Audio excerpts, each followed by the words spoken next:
What is up? My name is Tori Peters. I am an entrepreneur, artist, author, and illustrator of the book, The Power of Words for Teens. So today I'm going to be showing you how to draw a rose. So this is a flower that is super popular, especially around Valentine's Day. So if you want to know how to draw a rose, stick around because that is what today's video is on. And yeah, so let's just jump straight into the video. Alright, so what we're going to start off with is, I'm actually going to start off with the actual top of the rose. So this is going to be the top of the flower petal. So you're going to go up, start off up, and then you're going to go down in a little rounded shape like this. Go all the way around. And stop about the same height. Alright, so now you've got this little like vase shape almost, or like a U that's cursive. If you like put a tail here, that would be a pretty U, right? Alright, so we've done that. Now let's start adding some flower petals in there.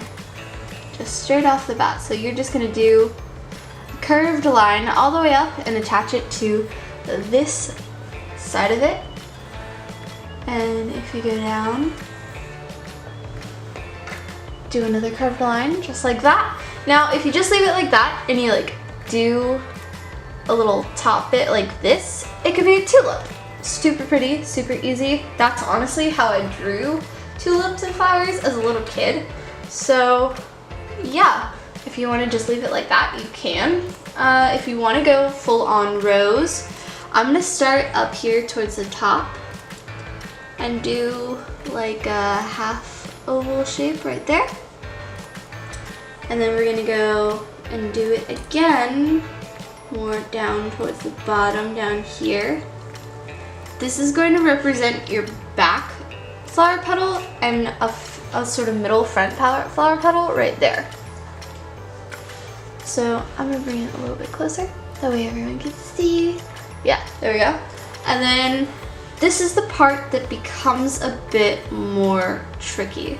So I'm gonna do like a half circle, almost sort of square oval-ish thing. Yeah, so if you want, you could probably leave it like that and it would be perfectly fine. I normally add a bit more details in here. You're gonna do another flower petal, just sort of a rounded circle there. I'm going to start off and do another one on this side. It's okay if it sort of like overlaps these back ones. And actually I think I might make this back one a little bit taller just so that like you can see it. Yeah, but it's not really a big deal because flowers aren't like super symmetrical and they overlap each other. That's what flower petals do. So that's perfectly fine. And there's like a little line right there that I don't know where it is, what it's doing there. So I'm gonna get rid of it. Ding, there we go. So, and then we're gonna do another little like loop thing and there. This one's almost like a half heart, if you can see it, or like a sideways ear. You can do it again, just right there. And that's the middle of the rose. So that's the top of the rose. Then we're gonna go down because roses are very rarely just tops of roses, right? So what we're gonna do is we're gonna do the stem, right? Okay, so just bring a curved line, and then as you go down, it's still gonna curve, but not quite as hard, like, not hard, but like, it's not gonna be straight. Normally flowers and stems and things and sticks are never actually straight. So you don't wanna make it like a hard straight line that's just like straight. You want to do sort of a curved line, and then we will continue. You're going to start, because you want to start down where the bottom is, where it would attach to a stem. So we're going to start on this side and go take it down, and we're going to follow that line this time. So it's going to go like this, and I'm like trying to do this for the camera, but I'm going to do it like this. That way it actually looks nice, right? Okay. So we're gonna go straight down. And then you can make it a little wider towards the bottom there, because normally flowers and things will get like thinner and then they'll widen out when they're actually attached. But then it'll be thicker down towards the bottom anyway. So you can go in and then out. And then we will remove that. Extra bits there. And then how I'm gonna do it at the bottom here is I'm literally just gonna close it off, and I may do like that. So how I did it was I went all the way across, and not a very curved line, and then I made it rounder down towards the bottom here, and you can actually fill that in if you want to sort of simulate a shadow like that, so that like you can tell that there's a depth there, and that it was like cut off from the bush or whatever, the rose bush that it was attached to. So roses have spikes, so how I'm going to do it is I'm going to go straight out across from it and then bring it down, because normally that's the shape of their spikes. So you go straight out and down. Even curving up a little bit is alright. There are some spikes that, like some trees and things, that spikes are literally like needles. Roses are not normally that kind of, rose bushes normally have much more like thin, like spikes on them. So then we're going to add a leaf to it. And how we're gonna do that is we're gonna go take this line, curve up, and then do both sides of it. And then sort of do a rounded bit and make a spike, because rose leaves are spiky as well.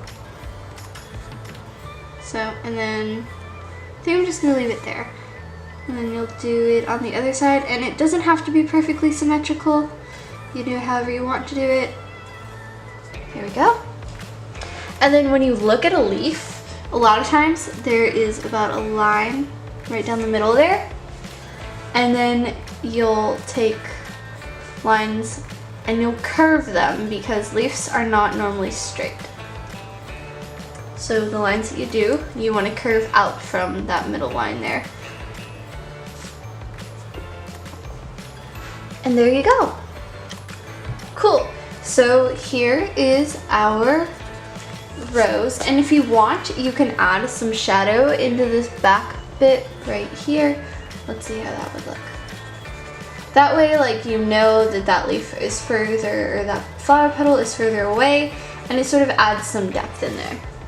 Yeah, so like that doesn't look bad at all. And I might even add it like into this one as well, or maybe like leave part of it light and do a shadow on the other part. That way, I don't think I'm gonna do that actually. But yeah, so if you want to add some shadows to your flower, you can definitely do that.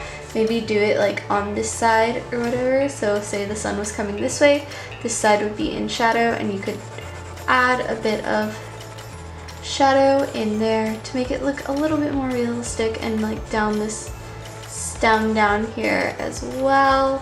Just sort of connect the two, and that way it looks like it's in the sun or something like that. You know, just simple tricks to your art to make it seem a little bit more realistic. Yeah, so that is one way to do that. And so I hope you guys enjoyed this rose tutorial. It was honestly a lot of fun. I don't normally draw roses, if I'm being honest here, so it was a little bit of like something that I personally had to learn as well. But yeah, I'd love to see your creations or something like that. So if you do make a rose, maybe do a video of you trying to do it for the first time, or do a video just sort of showing me what you guys have made if you've done any of my tutorials. show me a video of what you guys have done and leave it in the comments below, and I will definitely check it out because I want to see what you guys can create as well. So yes, tell me in the comments below what your favorite flower is. Honestly, I really like hibiscus flowers. I think they're really pretty and they're like tropical, and yeah. So I personally like hibiscus flowers. What flowers do you like? That's the question of today. And if you have anything that you want to learn how to draw, send it to me in the comments below as well, and I'd love to take a look at those and see what I could do about doing anything like that. And yeah, I hope you guys have a great adventure today, and I'll see you tomorrow. Bye!